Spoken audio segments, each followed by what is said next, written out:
আপনার অন্তর আমার অন্তরে যদি এই চিন্তা আসে, চোখ আজকে হয়তো মজার কারণে তোমার দেখতে মন চায়, কিন্তু তুমি তো কোরআনুল কারীমের মধ্যে আসছে, তুমি তো আমার বিপক্ষে আল্লাহর কাছে সাক্ষী দিবা। মোবাইলের মধ্যে ঘন্টার পর ঘন্টা সিনেমা, নোবেল, নাটক, যা সাইপাস দেখতে মন চায় দেখেন, কিন্তু এই চোখকে যদি আমি এই বুঝ দেই, ও চোখ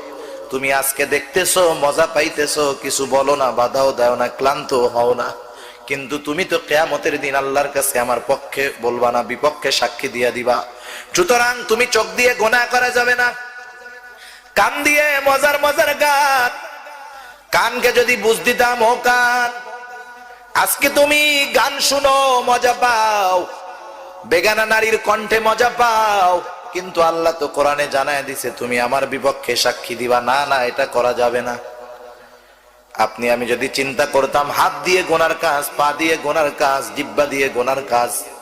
আল্লাহ তাআলার কাছে সাক্ষী দিবে, এই চিন্তাটা যখন আমার অন্তরের মধ্যে ঢুকে যাবে,